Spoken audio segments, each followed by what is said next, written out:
why don't we move to Bali? When I'm in my 80s or 90s and I'm on my deathbed, I'm not going to be thinking about, I'm so glad I stayed in Perth. Brooke went from being a school teacher, just making ends meet, to making... Well, the first month I made $440. Awful. But the second month I made $5,000. The month after that I made $10,000. The month after that I made $20,000. And the month after that I made... Wow. So many people are living their life like Groundhog Day, waking up in the same... They're not happy about most things, but you actually took action. Showing women another way. That's all I'm doing. I just know so many women in my life where I'm like, watch this podcast and go be amazing. Did a deep dive into sales. What are they doing that I'm not? What do I need to learn and bring to the table? Let's just stop for a second, hit the button. Break it down for us. What sort of business was it? How did you generate leads? What did that look like? So... What's up, everybody? Welcome to this episode of Unemployable. Today, we have a very special guest, Brooke Triplett, who has come down from Bali to be with us here in the studio. This is an incredible story. Brooke was a primary school teacher and her husband, Scott, was working in cleaning and dump trucks and like manual labor kind of world. And they discovered remote selling, which is where companies book appointments for them to talk to them about their products and services, and they get paid extremely well to sell these products and services to preset appointments that are all qualified, have already been taken through a funnel of information and are really keen to talk to them.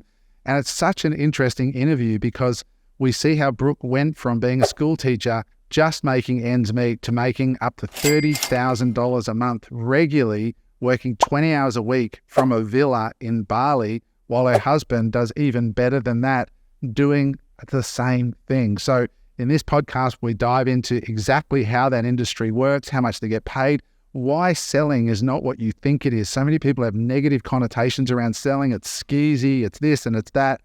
She demystifies all of that, takes away all of those stigmas and explains how the first thing is you work with a company that's selling something that genuinely solves a real problem for people. And from there, there's a simple process of connecting with people on an authentic level to help them move forward in their lives around that area. So you're going to love this. This is a type of podcast. If there's any women in particular in your life that are stuck in jobs they hate, that are not living a life where they feel fulfilled and being validated professionally, this is the podcast for you, because this option is real. They're making phenomenal money. Women from all walks of life that are having a crack at something new and absolutely crushing. With that said, let's get to the podcast. Here's a fun fact about our show. We put a ton of effort into making these podcasts for you. The one thing that we would love for you to do if you actually get value out of the pod is just hit that subscribe button. By doing that, it helps us get better guests on the show because they can see that we have a bigger audience. So if you're enjoying the content, just hit the subscribe button below, and then throughout the podcast, drop a comment so that we know that we're hitting the mark or how we can improve. Thanks for watching. Enjoy the episode. What is up, guys? Welcome to this episode of Unemployable. We have a cracker for you today here with Brooke, who is in the house all the way from Bali. What is up, Brooke? Nice to have you with us. It is so nice to be here, guys. I feel very privileged, very grateful. Thank you for having me. Yeah, no, it was great to have you. You've got the Bali glow going on there. So everyone tells me. They keep thinking that I might be pregnant, and I keep reminding them, no, I live in Bali. It's a tropical paradise, hence the glow. And we have a live studio audience today. We've got your friend Nerida, who herself was a guest on the pod previously. And we have one of our clients, Lena, here as well, up from Melbourne, enjoying the warmth, no doubt. Lovely to have a nice live audience. Mark, how are you doing, buddy? Man, I'm doing well. Yep. It's good to be here again. Nice to have you. And Eric, how you doing, mate? Very excited. Very good. Yeah, this is going to be interesting. I'm excited for this one. Yeah. Good. So am I. So, we've got the female estrogen vibe going in Plenty today. of estrogen in here, man. It's the first time we've had three women, I think, in here. The most estrogen we usually have is when James is here. It's good. James is coughing it today. He coughs it every day, don't worry.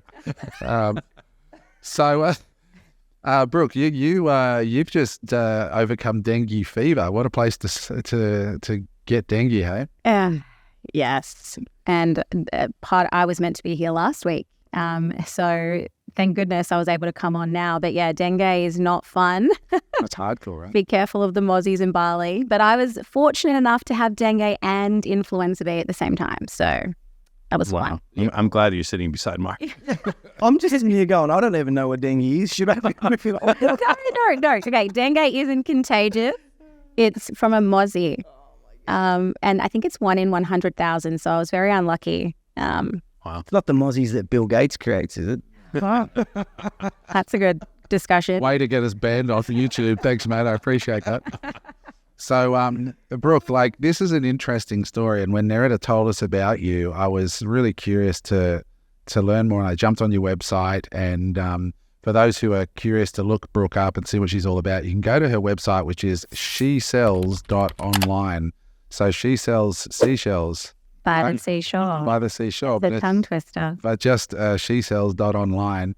And when we get there, the headline says, the most incredible free gift ever, the secret method used by hundreds of women to launch an online sales career, replace their current income and quit their job in 90 days or less, and then double or triple or quadruple their income while working as little as 20 hours a week. No wonder you're glowing. That's an awesome headline. And what I love about your story is you actually are living this dream. So you are working as a remote salesperson, selling, I think, high ticket offers. We'll dive into it, which enables you to be anywhere in the world and have this career that you, when I, on the pre-interview, said you'd never really considered before. What I love about this is, there's going to be a lot of people listening who love the idea of living in Bali, having a career where they make really good money. But I also love the fact that it's female focused, because I've been a staunch believer for a while now that women actually make really good salespeople. They're just inherently more trustworthy. They're empathetic in their approach. So tell us a little bit about She Sells. Like, how would you describe it aside from what we've kicked off with here? Okay, so my baby, She Sells. I created this because when I first entered the world of remote sales, I came into a male-dominated sales team. And I was always told, Brooke, you've got the gift of the gab. You can sell. And so obviously that went to my head, and I thought, I'm here. I'm going to come in. I'm going to just take over, dominate the scene. But I was very quickly humbled. I had 5 or 6 men outperforming me on an account that was being sold to women over 40. So it was a women's only account, and I had men on the account outperforming me. And it was a very quick reminder that sales isn't just about having the gift of the gab. It's actually quite the opposite. One of the best salesperson in the world is an introvert. So I started to dabble in the world of sales, and I learned from some incredible mentors, all men, but amazing. And I started to realize how much women were underrepresented in the actual world of remote sales. And that very quickly gave me an idea. It's like, if I can do this, like, I'm just a normal person. I'm a primary school teacher, for goodness sake. Like, I wanted to share that gift with anyone who would listen, any woman who would listen. Because it's one of those industries that kind of has a little bit, when you say, I'm a salesperson, it has that sort of stigma to it, doesn't it? Like, I know Eric cringes at the idea of being thought of as a real estate agent. Like, that's just him, whereas Mark has been a real estate agent. But there is that stigma of sales generally, and especially I think for women, it's not like an obvious career choice for women. It's usually... Absolutely not. I mean, I'd love to hear from you guys. When you hear the word sales, like, what comes to your mind? Like, as first instinct, what comes to your mind? I used to have that exact same stigma about sales. Like, I'm not sure I want to get into sales, but if we break it down, like, everything we do is a form of sales, right? Meeting people, communicating with people, even trying to attract the opposite sex is a form of sales, right? You're selling yourself. So, now when I think of sales, I think it's the ultimate life skill to have, and it's a breeding ground for so many more great things. But it wasn't always that way. I was reluctant at first to get into it. Initially, I think people's stigma is like skeezy, manipulative, overly confident, bullshitters. Yeah, those kinds of people, and they exist. Yeah, on the Gold Coast, they don't.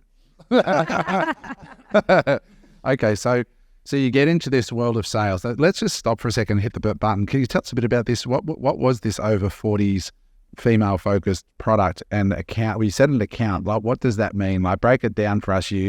What sort of business was it? How did you generate leads?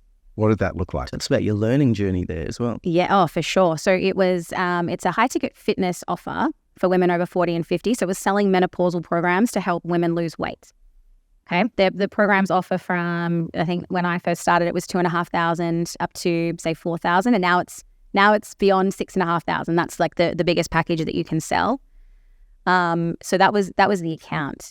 Now, when I first went on, as I said, I thought I would absolutely kill it. But within the first 2 weeks, I had the boss, the owner, the founder say to me, Brooke, if things don't turn around, we're going to have to let you go. And I've never been fired from a job in my life. And I wasn't about to make this the first one. So I then reached out, did a deep dive into sales. I was like, what are they doing that I'm not? What do I need to learn and bring to the table? And as soon as I put that hat on, the learning hat, the one where I did have to sort of put my ego to the side a little bit, I was able to show up differently. And from that point on, so the next 2 weeks, well, the first month I made $440. Awful. But the second month I made $5,000. The month after that I made $10,000. The month after that I made $20,000, then $25,000, and I just kept hitting that amount. And it wasn't very long before I overtook everyone and became the top closer of the account, which to this day I still am. So, very, very, very big learning experience for me. And something that I learned about myself as well is that I do not like, I do not like to feel like I'm not good enough. And so when I was told we're going to let you go, that was a massive kick in the right direction, what I needed to hear in order for me to change. How much were you making there at the peak in that company when you were the top salesperson? So the most I made in 1 month was $30,000. And what was regular? Regular was 20. Okay. 15 to 20. 15 to 20 grand a month. Yep. And you were working wherever you 20 hours a week. Yep. So just talk to us about the pipeline, because I want people to understand how this business works. Like, okay, it's an over 40s menopausal product. Yep. First of all, the owner who owns this business, is a man or woman? 2 men. 2 men. So 2 men own this business. What exactly are they selling? How do they generate leads that end up as an appointment for you? Mm-hmm. And at what level, what has the customer been through prior to you having a phone call with them? What level of education? Talk us through from the very top, basically, because I want people to sit in there thinking, going, but are you door knocking? Are you doing, like, where in the value chain are you arriving and converting? So talk us through from the very, what is the business? What does it sell? How do they generate leads? And when do you talk to them? And what does that sales process look like? Yep. So first of all, we use a high-profile celebrity who does all of the advertising. So she talks about the program, and then what happens from there is on social media. So Facebook, majority on Facebook. From that point, they will comment on the post saying, I'm in, or I want to know more. And then they go into like a ManyChat sequence where they're talking about, their goals, what they want to achieve. So they're basically being DM set, right? And that's done with a VA team. So we don't have anything to do with the prospect at this point. In that sequence, what happens is once they've found their goals, like what would happen if you don't achieve XYZ, they request that they book a call to speak with a senior coach or, to have a strategy session. And that's where we step in. So we have a calendar. We open up our calendar for however many hours that we would like to work. And these leads who have already been financially vetted, they've gone through a conversation, they get popped into our calendar. And that's where we step in. Now, prior to that, like after they book the appointment, they get sent homework, which is 3 videos that break down what we do, our philosophy, what we believe in. So by the time they're coming to us, they know all about the product. Now, a big misconception is that salespeople have to talk and talk and talk and talk and push the product. I've heard people say you shove things down people's throats. Yeah. That's the complete opposite of what a good salesperson does. So in this case, how would you describe the product in 2 sentences? It's a sustainable lifestyle approach that will help you lose the weight that you want to lose. That's what we do. And you said menopausal. So how does that play into it? So a lot of menopausal women struggle to lose weight for whatever reason. So they stop eating. They eat nothing. You literally speak to women who are like, I'm barely eating 1 meal a day. So it's all about habit stacking and teaching them how to eat properly, nourish their bodies. Okay, so they've stumbled across an ad, or they're in this community, they comment, they go through this appointment where you mentioned two acronyms, DM and VA. DM is a direct message set, so DM set means direct message set, and a VA means a virtual assistant. So virtual assistants, like you're talking about people in the Philippines or Totally. So on, are managing that high top of funnel stuff, and then they end up in your calendar as a weight loss consultant almost, right? Yeah. For menopausal women. Correct. Okay. And they've watched some videos, and now you're going to talk to them and sell them what? Coaching, is it? Yeah. So they get to speak with a coach once a week for the first 4 weeks, and then it moves to fortnightly. But it's not even about the product. That's the thing. It's about us providing a solution to their pain points. So if you have a problem, for instance, so you want to lose 20 kilos, but there's no pain attached to that problem, you're not going to act on it. It just remains a problem. So what our job as salespeople is to find the pain, to allow prospects to sit in that pain, to uncover it with them, and then to sort of build up an ideal scenario, reality of what it would look like if that pain was gone. And then, so you're building a gap. It's like, here you are, here's where you want to be, but hang on a second, you're not there yet. You're here. So I'd love to walk you through what we actually do and how we can help you. Open to that? Yes, I am. And then all you're doing is connecting back like their pain points to solutions that you have. And it becomes an absolute no-brainer. Like the next logical step for them is to buy the product or service. So you're not selling, you're just walking them through a process and genuinely connecting with them. Quite consultative, hey? So you're selling outcomes. So like for Eric in his property marketing business, it's not really buying buildings that people want. People want the outcome, which is in the future, they want time with their family, they want time with their kids. And if they don't buy these properties, take on that bit of risk, you're not going to be present in your kids' lives. Absolutely. How many would you like, sir? Yeah. Sort of thing. It's never about the thing. Yes. Never. I've got a similar story. When I first started in sales, like my first 2 weeks on the job, I was selling land, and people would come in and say, do you have established houses? And my first response would be to go in the back, get a real estate agent's card and say, yeah, no, we don't, but go speak to this real estate agent. One day I decided to ask some questions. Yeah, funny that, ask a question. Really? And within like 90 minutes, I had them walking on a block and paying a deposit for a block of land. And just from learning to ask questions. And it was at that point that I realized, shit, I can do this. Anyone can do this. Absolutely. We just got to care enough to ask what those motivators and those pain points are. Mm-hmm. And if you're selling products that actually do genuinely solve these problems, that's got to be an important step. Absolutely. And Alex Hormozy always says this, I work with a lot of businesses, and the business owners always tell me I'm fantastic at sales. And then I review a call and I'm like, okay, fantastic's a strong word to use. But what they have is a really strong belief, passion for the product. And that sells itself, because that energy translates to your prospect and they feel all this certainty and trust, right? But that has a ceiling. That belief will only take you so far. You want to go from good to great. That's when you embed the skill set. So it's the belief multiplied by the skill set that makes you an incredible salesperson. Interesting. Belief multiplied by skill set. How did you go from a primary school teacher to being a top salesperson? That was my question. I know how you went. You're obviously well established. Where was your pain point? Yeah, that's a very good question. So I want to take it back a step further. So when I was a little girl, I think I was 8, my dad bought me this power suit. I didn't know it was a power suit at the time, but it was black pants. It was this metallic top with like a collar and this jacket.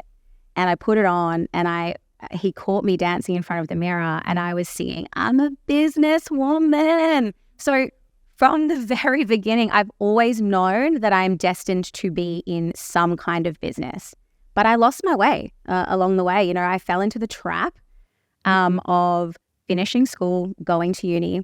And that was definitely influenced by my parents. That was, they didn't receive that same opportunity. So for them, it was really big and really important that I did go to uni. So I went to uni. I had no idea what I was going to do. I started with marketing. Then I did commerce for a bit. Then I did creative advertising, and I just couldn't see it through. I landed with education because I love working and helping people. And so became a teacher, primary school teacher. And the moment for me, because your life happens and changes in moments, right? I was sitting on the floor of my classroom with my year twos and I was reading a book to them and I had memorized the book. I knew what was coming because I'd read it the year before and the year before that and the year before that at the same time on the same day. And I just thought, this is my life. This is my life for the next 30 years and I don't want that. That to me scared me so much that I had to take action. And that's when I just started diving into the world of, online. I did digital marketing. I did multi-level marketing. That was interesting. I was quite successful there. But nothing has stuck as much as remote sales. Like I've had the most success here because it's something that I can control. I can get better. I can learn more. I can invest in my skill set. I can invest in mentors that are going to help me understand and be better. So I got to control how much money I was earning. I wasn't just relying on, the marketing or I wasn't relying on someone seeing my product and buying it. I was in control of how much I was going to earn. Yeah, we were talking about this yesterday, Eric and I, about multi-level marketing, just to pick up on that thread for a sec, because it's a great learning ground to develop some rapport building and sales skills and working with people. But it's challenging because you're relying on other people to do what you do, and that passion is hard to transfer. And it depends on where people are. And what you just said there, I think, would have hit like a hammer for so many listeners, which was, I sat there in my life and I looked over the pages of the book when I was reading the kids, and I realized this is my life forever. And so many people listening, like I'm looking over the steering wheel of a truck that I'm going to be driving for the rest of my life, or I'm looking at this computer screen in an office or surrounded by people that I don't vibe with for the rest of my life. Yeah. And people say all the time, they ask, what's one red hot tip that you can give me to be successful? And like I always refer to Gary Vee when he got recognized in New York City in the back of a cab, and a woman ran over and said, "Oh my God, it's Gary Vee. What advice do you have for me? And I'm on Instagram streaming right now." And Gary looked at her and said, "You'll be dead in 5 minutes." Just like, wow. She was like, what, Gary? And he said, no, I'm deadly serious. You're dead in 5 minutes. Act accordingly. Have a nice day. Wow. So many people are living their life like Groundhog Day, waking up in the same shit. They're not happy about most things. No. But you actually took action. Yeah. And they say the two most deadly things in this world is heroin and a monthly salary. Yeah. Yeah. True. You said something else as well. You said something along the lines of, I found that remote sales was the most suitable for me. And I think that's an important point as well. Like a lot of people try to sell something that they fucking hate and they say, I suck at sales. Yeah. You can't sell something that you hate, right? And I think part of being good at sales is finding that thing that not only you love, but that suits your lifestyle as well. Yeah. Like when I used to sell land, I'd be the first person to buy a block in the estate because I wanted to invest, so it suited my lifestyle. I honestly love this, Brooke, because when I spoke to you, you have the life that is the Instagram life. Yeah. Like for real, not the bullshit version. Yeah. But you live in Bali, you're married, and you've got kids. Mm-hmm. Right. So I'm assuming that, look, here it is on the Instagram page. For those of you on YouTube, you can see this. Brooke actually really lives this stuff, right? Mm-hmm. She lives, tell us about I want people to connect with the dream, because there's so many people I meet that I honestly say to them, you know what, have my time over again, especially young people and people, mums, right, who have the idea of finding a product. Like if you genuinely care about menopausal women and weight problems, which is a genuine, real thing, and you get to talk to these women all that, and you'll notice my language here, get to. You get to, because you love it. You found a product that you love, right? I love talking about the summit, and I love talking about this because I know the impact this has on people's lives. Yeah. Self-education, listening to podcasts. People go, where do you get the energy? I just like it. I love helping people. But if you can find an offer with a legitimate company that's doing something real, and you can live that life that's on your Instagram, like living in Bali, making 20 grand a month around your young kids, and you just say, these are the days I'm available for calls. Yep. What a life. I want to go to a waterfall today, taking the day off. Tell us about your life in Bali. Like, can you describe it for real though? Like, for real. That's what it's really like. Yeah. What you found taking your family up there and all that. So first of all, it was a dream of ours to move to Bali. And we had our honeymoon last year, and a 10-day honeymoon turned into a 3-month stay. And that's when we knew, all right, we need to make this work. And we'd been in sales for a while by this point. So it was definitely financially viable for us to do that. But that meant you don't just get to move to Bali. That's not how it works. That meant we had to pack up our house, sell everything. We had to figure out, where we're going to live in Bali. And that requires a large financial outlay. You have to pay for 6 or 12 months up front. So like people think moving to Bali, they're going to save all this money. That is definitely not the case. Well, not the life that we want to live anyway. We didn't want to go to Bali to save money and, live in, How much are you paying for rent in Bali? We pay almost $7,000 a month. Right. And this is what people don't know. I know the answer because I've got friends who live in Bali and are building villas there. Yeah. It's not cheap. It's not cheap. You got to pay up front. Correct. For months. Oh, and they want you to pay for they ask for 12 months if you Up front. Up front. Yeah. Not a 12-month lease cost. No. 12 months up front. And that's, there's things that you need to consider. I know people who have moved to Bali and returned home. So Bali is one of those places where it can eat you up and spit you out. That's $85,000 up front. If your apartment or your home, your villa, is $7,000 a month, it's $80,000 up front. And we were fortunate enough to be able to do that. But I do want to take note of my language too, fortunate enough. But I also got to choose my hard. It is hard to get a job out of uni and buy a house and pay off your house and work for the rest of your life. That's hard, but you choose that. I chose a different path where I get to be in charge of how much money I make and I get to choose where in this world that I get to live. That's also hard, but I chose that for myself.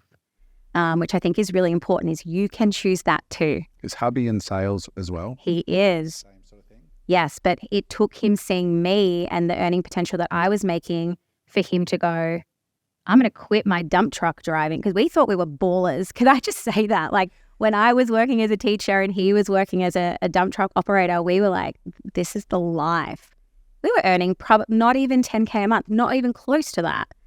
And when I was gifted this opportunity to jump into the online high-ticket fitness space, it took 3 months before he was quitting his job and also doing that, because we could see the potential and we could see, we couldn't actually see, which is part of the excitement, but we could see the opportunity that came with being able to bring in 20K each per month and how fast we could grow and the things that we could do. So you went from a dump truck driver and a primary school teacher to 2 people making $20,000 a month each, and on some months more. Oh, he makes more than me. Really? Yeah, he is currently doing a challenge with himself. He wanted to set this for himself, but he's hoping to earn $83,000 this month through online sales. So he's doing night shift because he sells for an American company. What does he sell, if you don't mind me? He sells sales training. Sales training. Correct. For an American company. Yep. And $83,000 per month's amazing, but on a normal month for him? Normal months, 25 to 30K. Amazing. But you're the same. Yeah. See, once you're making that kind of coin and you've paid for your accommodation in Bali, everything else in Bali is not too bad. Food's way cheaper. You don't need a car. Yeah, we have a little moped. We do like to... Really the villa that's expensive. Totally. I mean, we do like to eat out at bougie places, but that's part of it. That's the lifestyle I chose. Like, I want that life, I want to be able to go out and eat wherever I want and not be like, oh gosh, that bill's $400. Like, how are we going to pay for this? But in saying that, I had to do a lot of work around getting out of that scarcity mindset. And that's what comes with having a monthly salary. So for me, and this is, this is crazy, I only left my salary paying job 12 months ago. And by the time I left, I was only earning maybe $300 a week. And the story that I told myself is that it's safety though. Like, I know I'm going to earn $300 a week. It was ridiculous. I was earning 15, 20K a month, but it was the idea of like, what if it all just disappeared? I would still have $300 a week. And I would tell myself like, it's a cup filler. I loved teaching children, and I still do. And I was teaching them how to be resilient, and it was a beautiful, beautiful thing I was doing. But that was just a story. And I was holding on to that because of the scarcity mindset that I had around being a commission-only closer. Were you teaching and doing the closing at the same time? I was. You have 2 kids? I have one child. One child? Yeah. How old is He's 3. He's 3. So there's the 2 of you and a 3-year-old in Bali. In Bali. Oh, so he's selling on a different time zone to you. Mm-hmm. Wow, that's cool. I don't want to gloss over that point that you were earning $20K a month closing while teaching, and you were still scared to give up that teaching job. It's ridiculous. Yeah. There's so much in that. Were you saying that was 20 hours a week to earn that money? Yeah. Oh my God. So I've always been like a real hustler. Like that's just me. I've always had 2 jobs on the go or 3 jobs. I've like always been like trying to find whatever I can do to make more money. Right. And that's because I have a scarcity mindset. So I'm always thinking like, oh my goodness, it's going to be taken away from me in a second. But it started to get ridiculous. I was literally earning, I was a casual employee or part-time, and I was making $400 something a week. Like it's obvious now that you don't need to be in a scarcity mentality and you didn't need that job. But at the time, that would have been life or death. Can you talk us through the process of getting out of the scarcity mentality? Have you guys seen Batman? Yeah. Which one? The one where he's like with Bane and he's in the hole and he's got a rope and he's trying to make the jump. Yep. Right? I say this to my women all the time because we all have these ropes attached to us. And for me, the rope was my teaching gig. I had that attached to me, but I was trying to make the jump, and I kept falling. And I was falling deeper and deeper into that scarcity mindset. Like, why do I even want sales? Like maybe I do just want to, buy a house and, live in that 9 to 5 and just be that's what I want. And it wasn't until I cut the rope, which is like what the old man says to him, remove the rope and then make the jump, that my life just went crazy. So I cut the rope, made the jump. Where does the scarcity mindset come from? My dad. Is he Italian? Oh, he's Burmese. Burmese. Interesting. Yeah. But My parents have European background, and my parents highly scarcity mindset. I've got the Italian dad with the scarcity mindset. But see, it's my dad. Sorry, I missed. My dad doesn't have a scarcity mindset. It's my mom that has the scarcity mindset. But my trauma, my Italian. She's Italian. My dad has been bankrupt twice, and I'm talking like not just a fall from a $200,000 paying job, like multi-millions of dollars. We went to Europe in business class. My whole family. He was driving Lamborghinis and Ferraris, and I saw him go from being a bricklayer to a multi-millionaire back to nothing twice. Is he a developer? It sounds like you go from bricklayer to pick up. Yeah, no, he actually wasn't. No, he went into mining and Wow. just a few bad business decisions. Big risk taker, my dad, which is, I love that. I've got that from him, but it's also just made me very, I battle with that daily. I'm like, my mum wants security. My dad is a risk taker and an entrepreneur. Like that's so badly where I want to be, but I just battle with myself all the time about, where I want to be and what I want to do. So shout out to mum and dad. I love. They have. During this time, your partner or husband at the time, like, obviously it takes 2 to make the decision to go, right? Like, it's like my now wife, it was her decision to come to Australia, and it was my decision to either come with her or, pursue another life, basically. Yep. How did that conversation happen? Did it just organically go, he's believing in you, he follows your lead in regards to what you were doing, and you inspired him, or did he inspire you? How did that? It was his decision. So he's amazing. And his biggest fear is living an average life. So the moment things start to feel like routine, he's like, right, we need to do something. Something needs to change. So that's I remember very vividly, we were sitting at a cafe and he was like, why don't we move to Bali? And of course I was like, no. Like, we can't do that. We've got Oakland starting pre-kindy next year. I started like having all of these, that battle I was just talking about where I was like, no, gosh, we couldn't do that. What would people say? Like, and he was like, who cares? Like, let's just do it. We're young. We're making such good money. Oakland would love it in Bali. He did love it in Bali. And I just surrendered to that. And I was like, you know what? You're so right. I'm not going to, when I'm in my 80s or 90s and I'm on my deathbed, I'm not going to be thinking about, I'm so glad I stayed in Perth, like little old Perth. And like, I'm not going to be thinking, I'm thinking about the experiences, the life that I was able to show Oakland. That's something that I'm so, Yeah. It's so good. I got two very close friends, Jamie and Lee, who I've known for many years, and they are the couple in our circle that everyone sort of looks at and goes, man, like they actually are building villas in Bali. They've got land there, and they're getting one of those big sculptures. Daniel Popper, I don't know if you know who that is, but Daniel Popper has those amazing big sculptures that are in Tulum, and there's actually one in the new beach club up in... Oh, Luna. Yeah. Okay. They've got one of those going in. But anyway, Lee would be mid-40s, and Jamie, I think, is maybe early 40s. And they literally, like, she walks the tracks in Spain, and they just got back from, what's the island next to Bali? The next Gili. Lombok. Lombok, yeah. They just got motorbikes all over them. Like, she's a gangster. She's riding around on, like, an off-road motorbike with him. I wish I was that brave. Yeah, and they do. And they've been, but they have done that through China, across, and that life will be over in a minute, like as I said. And so what's beautiful about sales like this is that you can live anywhere. Your calendar's in your control, and you get paid really, really well for solving problems. It's such an appealing. Something that I also want to talk about just off the back of that is,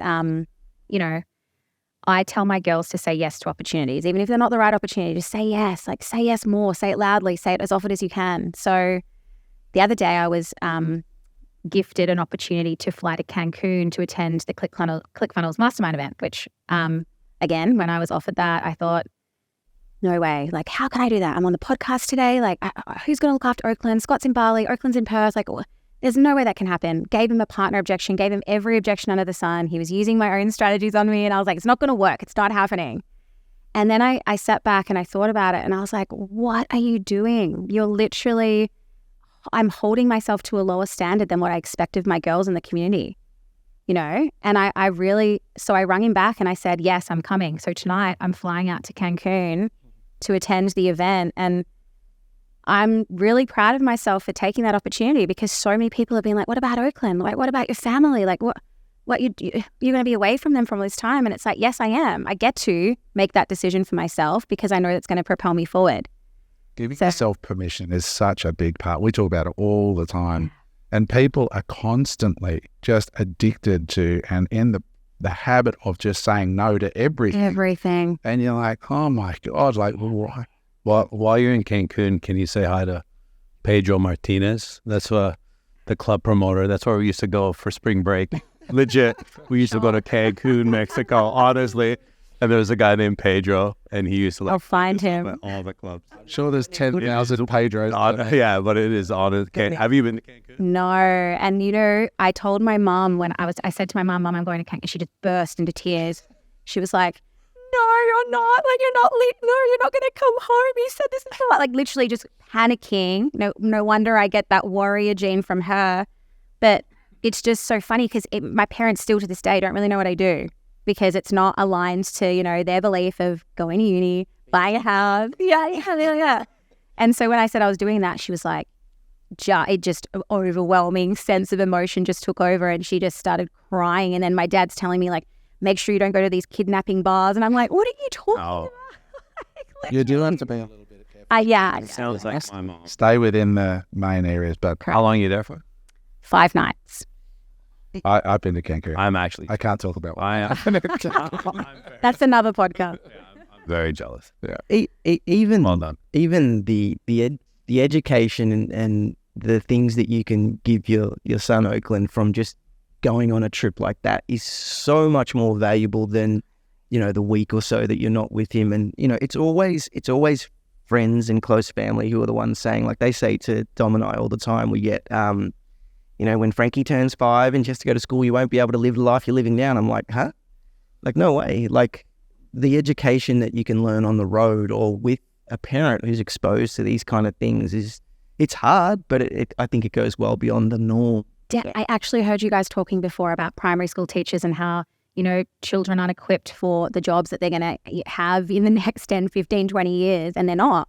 I speak to so many primary school teachers who are still in the grind teaching the Australian curriculum, and there's nothing against that, but like it's teaching you skills that are not going to be useful for the future generations to come up and actually, like, no one knows about remote closing, for instance. Like, why aren't we teaching about, jobs that actually they're going to be doing?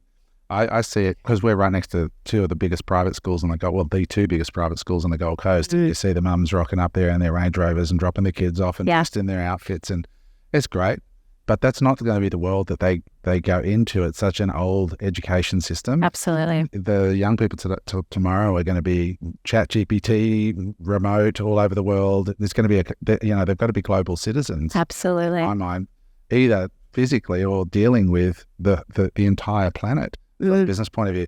What I'm interested in hearing more about is you run a community of women that are saleswomen. You've mentioned them a few times. Can you give us some examples of women that have come to you? They've heard this story. You've obviously educated them, because I know right now for sure there's going to be some interesting discussions around the dinner table tonight where the wife's going to say to the husband, honey, I'd like to have a chat with you this weekend because our life sucks balls. And I listened to Brooke.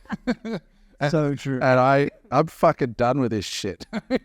I'm handing in my resignation. It's happening. What the fuck? Like, this girl's making 20 grand a month living in Bali. Yeah. And I'm sitting here, and so many women lose their identity when they have kids. They lose their professional side of their life. They lose that sense of purpose, and they're bored, right? Yeah. And so can you tell us a little bit, some of the women that have come to you, like where they were emotionally and mentally in those aspects of their lives, how they viewed themselves, where was their confidence? Because a lot of women struggle with sense of, there's that old joke, it's not even a joke, but like men will say, yes, I'm qualified for the job when they got no fucking idea. Yeah. And a woman won't say yes unless she's 1,000,000% overqualified. Yeah. So women have these self-doubt issues and confidence issues, which childhood trauma narratives here. I literally was just going to tell you a study she told me about was they studied 50 men and 50 women, and it was during interview processes, and on average, every single guy overqualified, asked for more money. Yeah. But the women did the complete opposite. And I see that all the time. And I think it stems from that unwillingness to literally allow yourself to feel broke. Yeah. To feel like to lose that rope, to cut the rope. Yep. You know, so that's a big part of what I do in my community is just motivate and inspire these women to see what's possible. So I share things with them like the Cancun thing that I'm going to, and they just can't believe that they start, like I'm instilling that belief. So hit us with a couple of stories of women that came to you, have heard you on a podcast, have found your community. This is where they were. This is what how they rocked up. This is what we taught them. This is the journey they went on. This is where they are today. Mm-hmm. Be as specific as you can about all of that. Yep. So I have one girl. She was the very, very first person to approach me because she knew me. She was Scott's, my husband's cousin. Okay.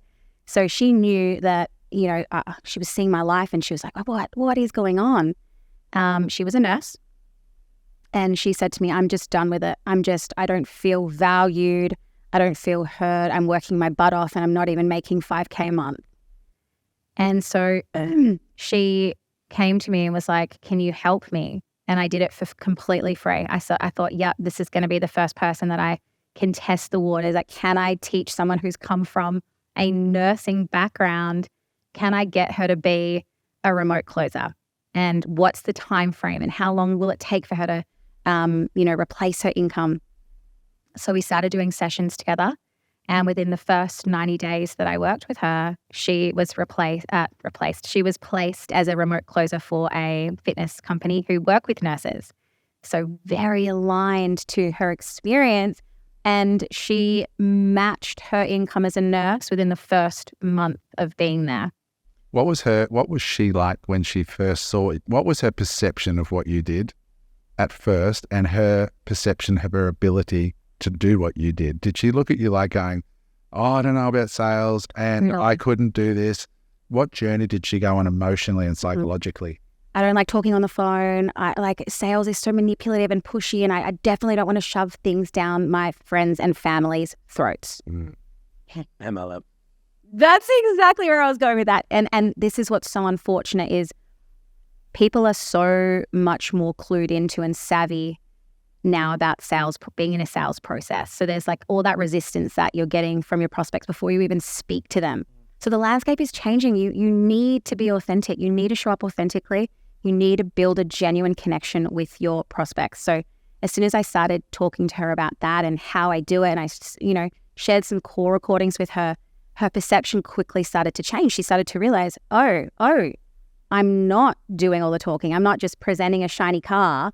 I am taking people and I'm asking questions and I'm listening to their problems and I'm providing a solution that's going to help them get them from A to B. I suspect that's quite transformative, right? Like watching you do a call would be transformative for so many women. So many. Because all of a sudden it all falls away and they just see another mum, primary school teacher in front of them talking to a woman who's struggling with her weight and menopause, and you just see two women talking and helping each other, and then it all changes. Exactly. The amount of women that just cry on the phone, it's just a release of an emotion that they've been suppressing for so long because you're asking the right question. Does that actually happen? All the time. Every single prospect I speak to will cry or get very emotional because they suppress, something that Nez has also taught me is to feel shame is one of the lowest emotions that you can feel. And for a lot of these women, they've been battling their weight for however many years. So talking about that is hard for them. They often laugh. They'll never go to the depths of what's really going on. But if you have the ability to ask the right questions, they start to explore parts of their mind that they've shut off for so long, and they actually feel the pain that they need to feel in order to take action. So it's just such a beauty. I genuinely love what I do because I genuinely believe that I change people's lives. I help them get out of their own way. I help them take action. I help them make uncharacteristic decisions, because if you continue to make decisions based on where you are, you will never, ever, ever grow. And where's the nurse now? Is she doing remote sales? She is. Yep. She just went to Bali on a family holiday, and she's come back with a fire under her ass. She's already sold a PIF this morning, which is a paid in full. PIF is a paid in full. She's been interviewed for other roles. She's highly sought after now because of the skill set that she has. And how long did that take her? 90 days, literally. How long ago was this? This was in November last year. She came to me. Do you help these women get placed, or how do they find these roles when they've been to the She Sells School of Mastery? I like that. I don't know what you do, like, really. I assume this program, we'll talk about that at the end, about how people can work with you and all that. But once I've gone through that process and I've bought whatever it is that you sell and now I'm learning it, how do I actually get a job? How do I find are you like a Serena Russo of... Yeah, you can say that. So people actually come to me because women are so underrepresented in sales, as I already mentioned, and I came to you. Yes, exactly. Tell us that story. Yeah, I will. Oh, yeah. So people find me now and they're so, they want women. And there are studies that are done and stats that say and suggest that the sales landscape at the moment as it is and what people need is women in sales. So people come to me, businesses, and they say, hey, I'm looking for, a closer. This is the comms that I pay. This is the structure, the process. And then what I do is I put that opportunity in my community, and I will run a session with the girls who are interested. So I do a bit of vetting myself, and then I'll sort of choose the ones who are ready. And it's okay for them not to be ready. And that's what I say. I say, throw yourself into sink or swim situations. But if you genuinely don't feel like you are ready, that's totally fine too. So once I've gone through and done a bit of a conversation with the girls, I put them forward to the employer or the business, and they run an interview and I'm there for them. And then we do a role play, and whoever sort of the business owner wants to take on, he gets to take on. Or she. Yeah, we just did it. I mean, with Early Bird, we're looking for some salespeople, and because we're getting quite a bit of deal flow coming through. Yeah. And it was good. The questions that you asked the guys was really cool, because I got to see what you're doing in organizing the right companies for the right people. So, like, what's the show up rate was a question you asked, because you don't want to put your girls into a job where half the appointments don't show up and then there's that time in their calendars just dead time. Absolutely. And it also speaks to how much the customer actually wants whatever it is that company's selling. Like our show up rate, I think, was like 90%. Exactly. It's huge. So you're sort of basically on one side, you've got the girls that you're training, or the ladies, and on the other side, you get businesses coming in. And I do agree. Like I've said for a while, I think women are really great if you've got a consultative sale, but you want trained women. Totally. And also understand the science of selling. Exactly. The psychology behind it. And are passionate about it. It's a game that should always be based that should go without saying, on ethical products that genuinely work and solve real problems. Once that's been established, everything else is a game. Exactly. It's a game of seeing whether you can meet people. It's a chess game. It's a chat. You want to be as a salesperson 2 steps, two, like you know where your player's going and you're leading them down that path. It's a really beautiful thing when you learn about it and what you're actually doing for your prospect, because that's a moment that gets to change their life if they allow themselves, if they surrender to being present and part of that process with you. You said at the start that the best salesperson in the world is an introvert. Is that like actually a person, or did you mean was that just hypothetically? No, an actual person. So Jeremy Minor. Yeah. Seen him on Instagram. Yeah. So I've met him. We went to a wedding, and everyone, I didn't know what to expect when I met him. But, again, this is another big misconception, is that you need to be extroverted to sell and have the gift of the gab. But he's an introvert. He was very quiet, very kept to himself. And that really just opened my eyes to the fact that anyone can do this. My friend Lee that I mentioned before, he runs a very big solar business, and he's exactly like Jeremy. Extremely smart, very quietly spoken. His type of guy at a party wouldn't say anything to anyone. Yeah. Once you get to know him, he's very warm, but he's a very methodical, Yes. and very fact-based sales. Not the mold. I mean, you guys know Lee. He's very, that's how he is. Yeah. So can you give us another example of another woman that's come along? So you've got the nurse who came along. She watched you. She saw you do it and goes, oh, my God, I could do this. Who's another example that jumps to mind in your community? I have another woman. She was a teacher exactly like me, primary school teacher. And they moved down south of Perth, so a Margaret River area. And her and her husband opened a chiropractic clinic. And unfortunately, he has injured his back so bad that he cannot... ironically, cannot actually work as a chiropractor. So they've had apprentices come in and they haven't been able to get the clinic to a point where it's making money. It's just break even at the moment.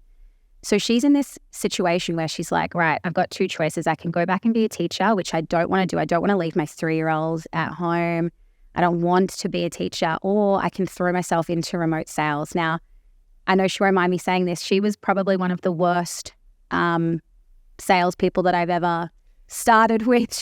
Her tonality was all over the place. Like, she just had no understanding of the process and the structure, but she became obsessed in everything sales. She would listen to my calls. I have other women in my community who listen to my calls when they're running and they hit, records for themselves because it motivates them. And so she just became obsessed. She was grabbing anyone in the community. Can we jump on a role play? Can we do this? Can we do this? And just recently I put her in front of an employer, and he sent me a message after and he said, I need her. She has so much potential. And I think she's going to be absolutely incredible on this account. And I just thought to myself, that is an example of someone who's gone all in, not 1 foot in, 1 foot out, all in, because she's had to make this work. What is she selling now? She's selling fitness programs. So there's a lot of fitness programs that need remote closers. She's selling alongside a fitness influencer, and she's the only closer on the account. And yeah.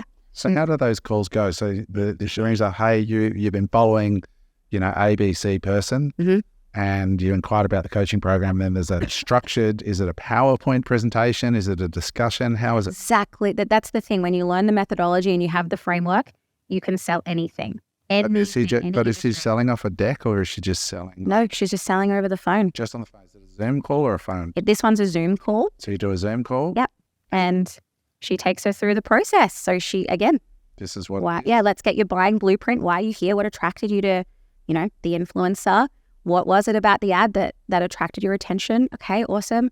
What we're going to do on this call is we're just going to have a little chat about what's going on for you, where you want to go, and what's been stopping you from getting there, just to see if we can even help. Then they go into the process of uncovering the pain. So that's the hardest part of the process, because people don't like talking about their pain. And they really, really, they'll say anything. You could say to someone, the sky's blue in a sales call, and they will say, no, it's not. It's gray. So you have to be really careful about how you talk to your prospects, because in an ordinary conversation, you must be feeling XYZ, and you'd be like, yeah, that's how I'm feeling. But in a sales conversation and interaction, anything you say as a salesperson is bullshit, and anything they say as a prospect is gospel. So you can never tell someone how they feel. Or you can never tell them that it's wrong to feel that way. You can only guide and lead and challenge if they're open to it, which is going to change their perspective, because you cannot change their mind. You can only change their perspective. Wow, that's gold. What are some of the industries? I know a lot of them have been fitness, but for people listening that are going, oh, wow, this is amazing, but, fitness isn't up my alley. What other industries have you seen that you've been placing women in, or that, there's other opportunities in? So the coaching industry is big as well. So, there's business coaches. I've worked with a digital marketing agency, so selling an ROI product, AI. There's so many different industries. There's even real estate, for instance. Like, it's anything, any company or business that wants someone to represent or, sell for them on behalf of the business. So James has I think 6 remote closers selling aged care products. Yep. yeah. From $7,000 to $20,000. So out of a coaching program, let's say this one that this girl is in, the one that sucked in Perth, how much is the program and how much is the commission? So she's getting paid 20% commission, which is very, very high. That's well and truly above industry standard. But that's how much value that she's putting on having a remote closer. So the program ranges from, I think it's a 12-week program, $3,000, I want to say, or $2,997, so $3,000. So maths isn't my great. What, 20% of that? $600. $600. So $600 for doing a call that lasts how long? 30 minutes. 30 minutes. Wow. Okay. And how many of those was she doing a day? So What's the call to close ratio on something like that? okay, so average across the fitness industry, you'd be looking at, say, around 40% would be great. So if she takes 8 calls, she might close 3 of them. 3.5. It's pretty. So how many might she get in a week? So she, depending on how much time she gives forward, but let's just say she's working from 9 till 1, that's 5 hours. She would have, if her whole calendar gets full and there's no cancellations, which is very rare, you've got to obviously account for the show rate, cancellations, all of that kind of stuff. But of that time frame, so from 9 till 1, that's 5 hours, she would possibly have 2, 4, 6, 8, 10 calls per day. Booked. Yep. Already gone through that qualification process, the vetting. So 10 calls per day, even if she closes 3 or 4 of them, that you can quickly see how it starts to add up. Yeah, I think 3 is $1,800. If I was starting out in sales again, I would 100% get into remote closing, because a conversion rate of 40% in sales is phenomenal. What people have to realize is this is not the old-fashioned cold calling. No, this is calling qualified leads that have been qualified with technology, with social media, to the influence. There's no way that I'd go and sell land. I used to get $1,000 a sale selling land, but the conversion rate was 20%. I used to walk around the streets of Logan and Ipswich knocking on doors, asking people if they want to go in a draw to win $500 of free fuel. Then the telemarketer had to call them back and say, hey, you didn't win the free fuel, but you won a free couch clean. Wow. And then that's how they generated leads. And then the next day we would turn up and they'd say, for insurance purposes, the husband and wife have to both be in the bill at the house. And we would turn up. They thought they were getting a house clean, and I had to sell them a fucking vacuum cleaner, and they already had one in the house. Was it a Kirby? It was a Kirby. But why did they want the vacuum? That was where sales came in. This buck-toothed dude with a bad haircut walks in and dust allergies, right? Walks in sniffing how you doing? And there was a whole process. And I could not fucking believe that people bought a vacuum cleaner for $3,000 45 minutes after they thought they were getting their couch cleaned. Yeah. They already had the vacuum cleaner. But there's a sales process there. Exactly. And it was insane what we used to do. I mean, I'll tell you 2 quick stories which are funny, but it's true. We used to pull they used to pull pads, right? These circular things that would capture the dust before it goes in the dust bag. And we go to their bedroom. We say, where's the bedroom? We just walk down the hall, and we didn't even give a chance to say no, right? So they're following us, and I'm walking down the thing, and then we vacuum the mattress and we pull a pad, and it's skin color, what comes out of a mattress. And I say, do you know what that is? And they're like, no. I said, that's dead skin. And they're like, oh my God. And I say, you're the only people who've owned this mattress, right? You didn't buy this second hand. And then you could see someone who did whose skin is this, right? And then we hold that up, and then we pull a few more of those, and then we'd have this A3 size laminated thing of a dust mite that has massive teeth and just looks horrendous. And we go, there's about 10,000 dust mice in each one of these pads. And there's these pads all over the bed. And the husband looks to the wife, and the wife says to the husband, we're getting this machine no matter what it costs, right? And you know what? That's a consequence question. Right. What you did there was literally like... Consequence of not taking action. That Correct. toddler crawling around on the ground, then we'd show them what's in their carpet, right? Exactly. Yeah. They freak out. And then we'd get a pad and we'd just empty it back onto the mattress and tap it back through the mattress. Well, it's no real point us pulling it all out because there's so much in here. Yeah. Anyway, let's go back to the lounge room. And they're like, oh my God, right? And it was genuinely a machine that 90% of vacuums couldn't get that out. They did that at our house. We actually had a Kirby demonstration done at a Wow. And they're like, get your vacuum cleaner, right? And it was a Dyson or whatever. And we're going over the same spot over and over and over and over and over and over again. It was the same thing. Then he takes the Kirby with the pad, just does one, and it comes up. And I'm like, what? Yeah, it's so true. And my sales manager, I finished this story really quickly. His only question if he didn't make the sale was, how many pads did you pull? And that was the question. How many pads, how many of those how much dirt did you show the customer in their home? Building urgency. He said, he just said that's the number one indicator. If you put 50 or 60 pads on the bed or like around the house, and they're looking at those pads, it says it all. You don't need to be a salesperson. And the other thing with the cards, I still remember a little Vietnamese, that guy named Dai Pham. I never forget this guy. Broken English. He came to Australia clinging to a volleyball for real. Like it was a boat person. You know, the boat sank. He literally arrived on a volleyball. Wow. And an amazing guy. Anyway, he used to say to us, because we used to have the card area, and so the more cards, which was the handing out of the fuel vouchers, and the more doors you knocked on, the telemarketer would call all of your cards. So the more doors are knocked on, the more appointments you got. And so I would go around doing as many as I could. And at the end of the day, he would say, okay, here's your sales form. There's a little box like this, the tiny little box. And you say, in that box, Adam, you need to put a number. And the number is how many cards you handed out. And he said, I want you to notice, though, that the box is very small. It can only fit a number. So a goddamn story can't fit in there. And I was like... Wow, great lesson for sales. It's a discount. But that's where I learned sales. And they used to drive us out to Ipswich and Logan, and inside the van, they drove 8 of us in the van, we had to cut out the Car Trader magazine, the cars we want, and we listened to Zig Ziglar tapes in the back of the van. We had Porsches and 300 ZXs in the back, and we used to sing the Kirby song together.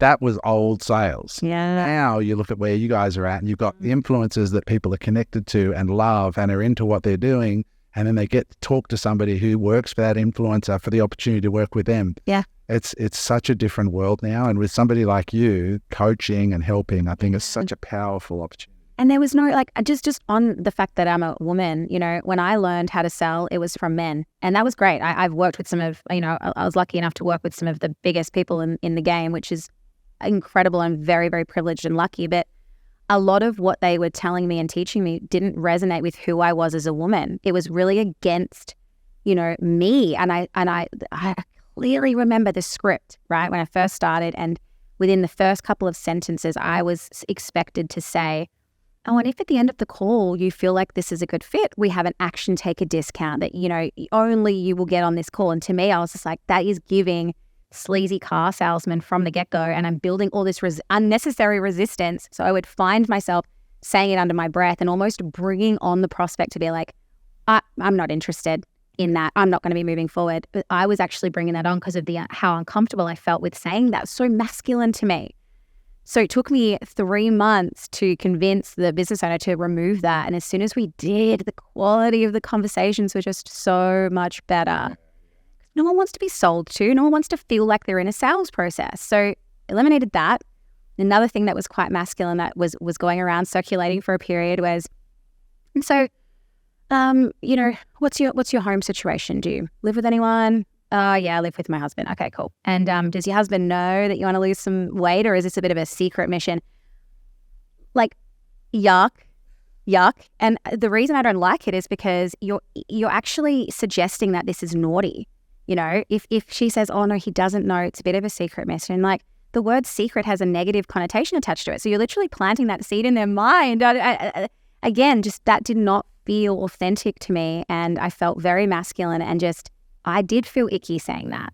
So It's totally right. yeah. We have, things we sell, like we've got a coaching program, right? And people ring up and I don't know what they expect, but Eric and I authentically just sit there and listen, and we're like, okay, why did you call us? What are you looking for? We just want to have a chat and see if there's a fit. And it's actually what we want, because we don't want to work with people that they're going to feel uncomfortable, they feel financially stressed. And it's just so much easier to sell that way. And so much, we might leave some money on the table with these people you can crunch. We don't give a shit about. No, but like that's the thing. You hold the key to the very thing that they need. You hold that key and you get to decide who you give that key to. You don't want to just bring on someone for the sake of bringing them on and making a quick buck, because that's not how a successful business is run. But in saying that, a lot of the time, 90% of prospects are actually fearful. So you do know when you need to go into battle for the right reasons, because to move someone out of their own way and to change their perspective, it does take time, especially if they've had previous failed attempts. So I do like to going into battle is quite masculine. I shouldn't say that. It's just sitting in the space, holding the space for them to be able to work through and process some of the reasons why they haven't actually been able to achieve what they want. Yeah, and it comes back to that really believing, right? Like as in you've really used the product yourself, if possible, because it's so much easier to sell something that you genuinely believe in. Yeah. I find. So what's a day in the life of Brooke in Bali? When do you work? How often do you work? Obviously, you're still doing remote sales and you've got your now she sells the online business. So yeah. So I want to be super authentic and real here, because there was a period of time where I was working 20 hours a week and earning 20K a month. But now I'm doing so many different things. I'm a sales coach. I work with some high performing sales teams. I am a founder of a very successful, I've almost hit, a goal I set for myself is I wanted to have 100 women in the community by the time of the podcast. And I'm 97, so almost very, very close. But now I that's where I need to put a lot of my energy. So I am doing long hours at the moment. That's a choice that I get to make. And I've made that because I know it's not forever. It's just right now I'm in that grind mode. I want to build. So I'm doing long hours, but I drove past, I didn't drive because I don't drive. A moped scares me. But I was on the back of a moped and I was driving past this sign and it was like, you can't have a bad day in Bali. And I truly feel that way. So I wake up at 5:30. I walk outside, it's warm. I do my morning routine. I get straight into work. My first meeting's at 6 a.m. Again, a choice that I get to make, and I love working early. And I work till about 4, 5 o'clock, still warm. I'll maybe go to the gym and work from there. It's a beautiful, beautiful gym. But, if I want to go to a beach club one day, I will take the day off. I will take the day off. I'll close off my calendar. I'll talk to the people that I need to talk to reschedule. I get to choose and be the owner of my schedule and how that looks. So eventually you might have to give up the remote closing to focus on your business, and that'll be the next evolution, right? Have you thought about that? Every day. So I haven't actually sold for a month now. I have been nipping away at that rope, but it's not quite fully tethered yet. It's still like holding on. And something that I get to work on is my ability to say no to the shiny objects that are in front of me, because I get lots of really incredible opportunities. And my problem isn't saying yes. I would say yes to everybody. That's the problem, because it's pushing me further and further away from where I want to be, because I keep taking the things in front of me because I'm like, oh, that will help with, my credibility, and that will give me that really good opportunity and experience. So I say yes, when I should be saying no, because I'm focusing on she sells. That's my future. Mm-hmm. When did you start She Sells? November last year. Wow. And you already have 97 women that have signed up. Yeah. That's like one woman every 3 days. Wow. Yeah. And how are you growing that business? How are you getting in front of these women? So a lot of it is organic. I'm showing up just so authentically. Like I was showing up when I was in hospital, and I just show up. I just show up and just show what's possible. But we're also running ads, which is, so we're actually using the linchpin model. So it's a Mifki. They get the most incredible free gift ever, which is the 14 days free, because I know how scary it is. And there's so a lack of an awareness around what remote sales actually is. My DMs are just constantly like, what do you actually do? What do you actually do? So that unawareness is met with, hey, I know that you're unaware about this opportunity. Come in It's 14 days free. Mingle with like-minded women and actually be around my presence and the presence of women who are in the space. And then you can decide, so that's the free gift that we give. They come in, they look around, they can jump on the live sessions that I run. And then after the 14 days, they go into a subscription model. So it's not going to cost you an arm and a leg to learn how to sell. Yeah. I don't want that for women. I'm majority of the people that I work with are mums. A lot of them are single mums and they just want that financial freedom, the time freedom, the location freedom. And I really want to be able to gift that to them without them having to sell, to put themselves under financial distress. I don't want that. I look at this and then I look at MLM as an example, and the women that are selling in MLM, what a target market for you. I have lots of women, yeah. That would be in there and going, oh, this is just too hard basket. And then going into remote sales just seems such a natural thing to do. I've got a fair few friends that are in MLM and quite successful. Yep.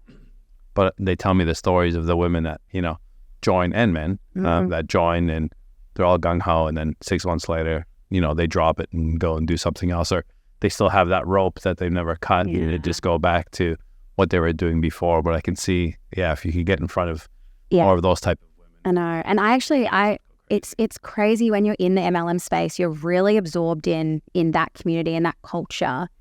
And I was actually, I won a competition where I became some crystal executive, whatever title it was. And I was being flown by the company Millionaire to work with her in Dallas.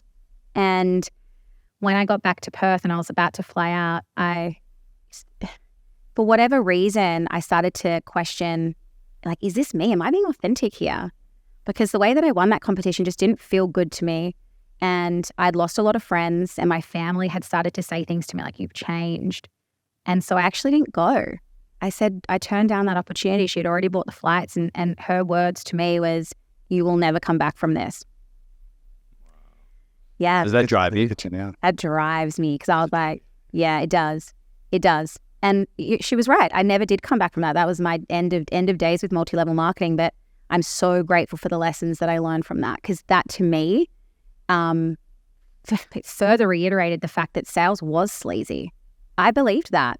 For so long, I couldn't write on forms that I was in sales because I was I had that shame attached to it because of my experience in multi-level marketing. And I have absolutely nothing against anyone who's in. I really take my hat off to them because it's a really hard space to be in. Yeah, I thank multi-level marketing for its role in my life.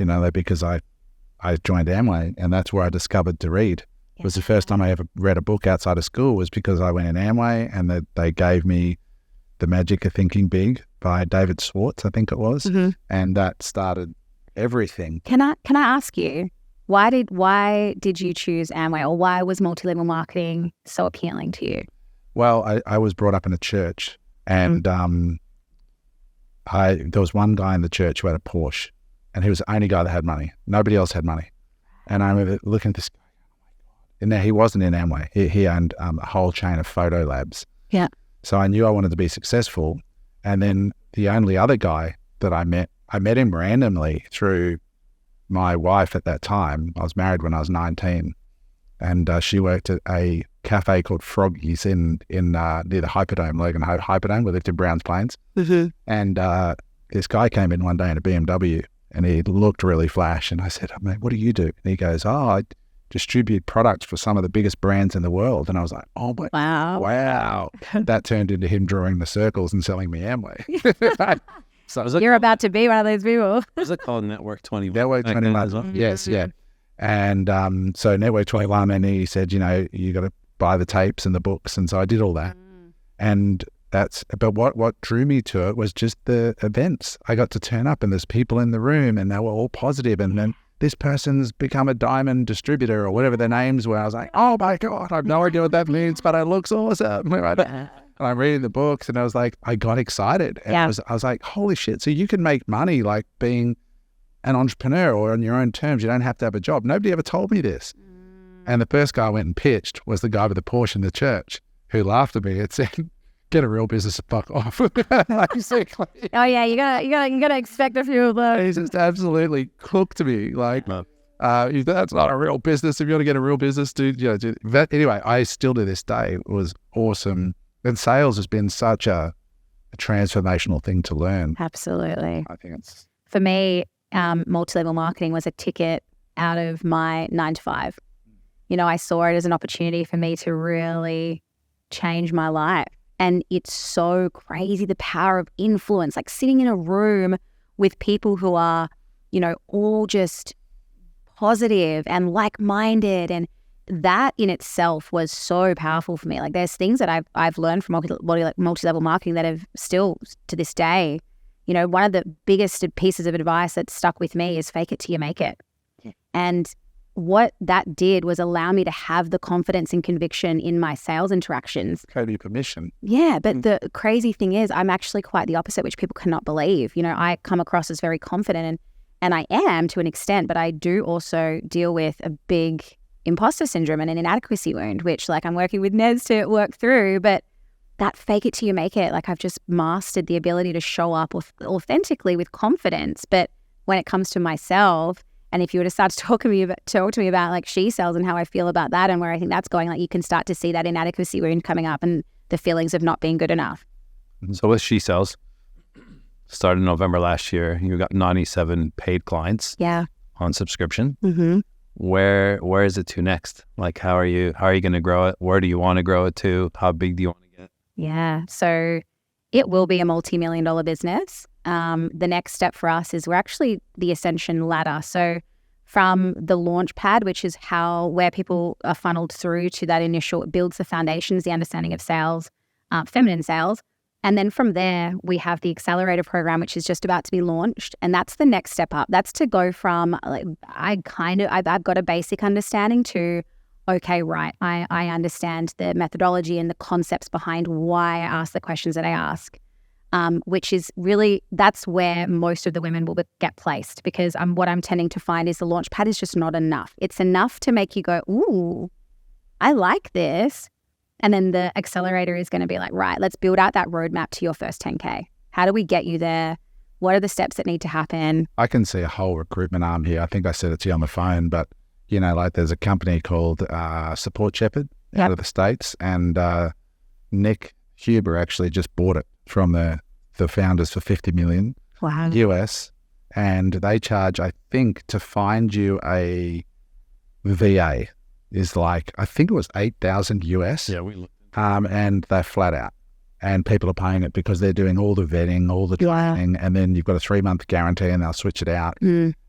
I mean, I don't know what they're making, but they got bought for $50 million US by one investor that was an investor in there, offered to buy everybody else out for $50 million valuation. That's insane. So there's huge money in recruitment. And I think if you start a recruitment firm that specializes in placing women so you can educate them. So my friend Serena Russo, right, that's what she does. She's made her fortune. She just texted me yesterday. She just got her OM in Australia. Inspirational woman. I think she's worth $300 or $400 million now. And she made it all from education and placement. Yeah, that's exactly. She was on Channel 7 yesterday. Hey, maybe creating the whole sales team and creating a clip on every. Yeah, well, then the sales team opportunities are done for your sales team. So there's huge opportunity in the space. And you should run a conference once a year for women. Oh, definitely. Sales professionals. Yeah. But I want to ask all the listeners right now to just take a beat and just think about all the women in your life that you're going to share this podcast with. Because honestly, I'm sitting here in my head right now making a checklist of who I'm going to send this to. Same. The whole episode. I have as well. I've just been I just know so many women in my life where I'm I love you, watch this podcast and go be amazing. Because so many women I meet, I can feel their pain. Yeah. And and I just know, all of our wives talk to other women. We know what other women are saying out there because women talk. And it's just hard for them. It's really hard with kids and everything else. And there's this I think is such a powerful solution because it's not just about sales. It's about self-confidence. It's about learning about your wounds and your things. And I think it's unique. The fact that it's just women is really, really good because there's certain discussions that women need to have with other women. Mm-hmm. So I think it's all of you men here, think about the women in your life, your wife, your girlfriend who's stuck in a job she hates, and that job could be raising your kids. Yeah. Not that she hates it, but she hates it only that. Yeah. Maybe she needs to work 10 hours a week to feel a sense of self-worth and contribution. I got a lot of rich mates, and that's what their wives feel. Yeah. And they're all like, I just feel like I need to do Do something. you know what they feel like? They feel like a +1. Yeah. And in that world, 10 grand, 20 grand a month might not be a lot to the overall picture. Yeah. And there's lots of women in that position where they've got all the stuff, older women, right, who just need to connect. They need to be validated professionally. So Yeah. make a list, guys and girls, and of all the people that you can send this podcast to, because this is really something that can really restore a sense of self-worth. Absolutely. And I really would urge anyone who has resonated with absolutely anything that's been said on this podcast to just do something uncomfortable. Send me a voice note on Instagram. I love to connect with women. Send me a voice note and just tell me some of the things that you've been struggling with. Because I guarantee you by the end of our interaction, you'll think very differently about where your life could go. I'm laughing because that is like my pet fucking. I know. Or if somebody sends me a voice note, I'm like, fuck you. Just tell me in 2 sentences. I'm not sitting in 3 minutes of fucking dribble from a stranger. So what did I say? I love voice notes. See, that's why it needs to be run by a woman, because I fucking no way would I do that. That to me sounds like a living hell. Imagine waking up to 32 voice notes. A dream. I would kill myself. Honestly, I would. But, oh my God, you actually love that shit. Yeah, because I can hear the pain in their voice, or I can hear the motivators. Like I just get to connect with her better. I really love hearing someone's voice, because it takes away the fact that a message and words can be misconstrued. And that actually, in a sales conversation, like who you are speaks louder than the words you say. The reality is a woman knows what a woman wants, and we're just still trying to figure it out. I picked up a book at the airport the other day, and it said, because I like this thing, and it said, what men know about women. I opened it, the whole thing was blank. That's smart. That's very smart. So, on that note, guys, if you want to connect with Brooke, please do, because, for me, we're not on a commission here. We don't get paid anything by promoting this. I just know, like, this has really hit, because I know for me, the pain that's out there in women. Yeah. And the boys talk, by the way, girls, like we play poker together and we talk about, not bad stuff, but we do know what's going on. And, like we see the pain. We do talk about bad stuff too. Not in relation to our wives. But we see the pain and we know the struggle. So it's really hit on that front. And I think this is a real solution for a lot of people, and it opens up and a lot of opportunity. And in your case, it got both of you off the tools and into an actual life that you love, which is awesome. And we need more of this female empowerment, because I think it's a better society when we have happier women, that are raising kids and they're happier and they're healthier and they're not full of self-doubt and all that stuff that comes along with being a motherhood and all the journey that a woman goes on when they go through all those changes and all the rest. Totally. That's the big question these days, right? I think a lot of women are asking, how can I be this super mom and contribute, and not just contribute for the sake of adding money to the family pot, but how can I contribute so I can actually use my mind and not just become mush looking after a kid? Absolutely. And it's brutal for women, right? Man. Brutal. And unfortunately, a lot of women are choosing not to start families, and that's a really, really sad thing. And so I think more and more professions and programs like this are going to become so much more popular. Yeah. When women realize there is another way. There is another way, and that's exactly what I stand for. Is I want to show women the possibilities. Like my mess is my message. On my marketing, I get lots of hate. No, that's not true. Not a lot of hate, but I get women who were me. That's not true. No way. Drug dealers don't even make that much. These are all comments that have been on my ads before.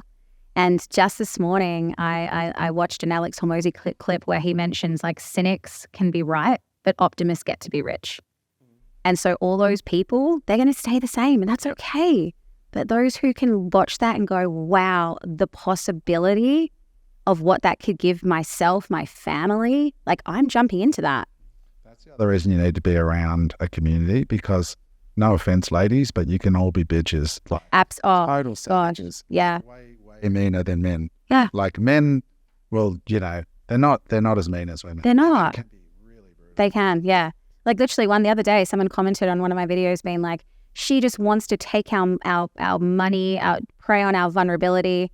And that's really hard for me not to get triggered by, because like that was me. Like I would never say that, but I would think it. I'd be like, this has got to be a scam, right? Scam is such an overused, thrown around word. But I commented on that post and I was like, you know, that was me, you were me. And I was like, all I'm doing is showing women another way. That's all I'm doing.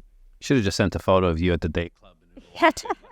I've sent screenshots of my bank account before, but that was petty. But it feels good, right? It did. But that's the thing, right? Like the as rich as you get is just the result of the amount of value that you give the world. So why shouldn't you get rich if you give value to the world? Australia's a tough country for that one. Like, Yeah. We are so quick to criticize people having a crack. It's just you gotta get around the community of people that are, you know, and don't be afraid to change. I can't remember who it was, a rock star the other day. Somebody said to it, this rock star celebrity, and he said, "You've changed." Oh no, he said, "You've forgotten where you come from." And he looked at the guy and he said, "If you saw where I grew up and how I grew up, you would try hard every single day to forget where you came from too." And so I said, "You're right. I have forgotten where I come from. Thank God." Thank I God. don't want to go back to it. Yeah. That's true. Asking. I Yeah. was like, not only is he sort of pushing that back, he's a big fuck you to his past as well. Yeah. So guys, if this has touched you today, and this has added value, reach out to Brooke. You can reach her on Instagram and send her that delicious voice note to She Sells. 3-minute one. 3 minutes. Go hard. Say that Adam said to send 3-minute ones. So here it is. She Sells with Brooke, with an E. So She Sells with Brooke, and the E is at the end. You can find her on Instagram. You can check out her life and who she is. And she's just as beautiful in real life as she is in these photos. Thank you. Her website is shesells.online. Connect with Brooke and your husband, Scott, right? Yeah. Yeah, so she's married with kids, great person. And, you know, I just think this is terrific. Go and check her out and do us all a favor. Share this. Genuinely share this with people, because this is how we change lives, by sharing these gems when we find them. Brooke, you've been an absolute joy. Thanks for coming all the way from Bali to hang out with the boys. Thanks for having me. And thank you to you guys. Seriously, the impact that you're making. And like you said, you don't get paid for this. This is just you helping young entrepreneurs, like show them what's possible. And I'm so all about that. So I feel very privileged to sit here and speak with you. Yeah, our pleasure. We're just trying to give people options, you know, and different paths and things to find their way. If you've enjoyed today and you like this kind of content, get to our summit. It's happening in October 19 and 20 at the Brisbane Convention Exhibition Centre.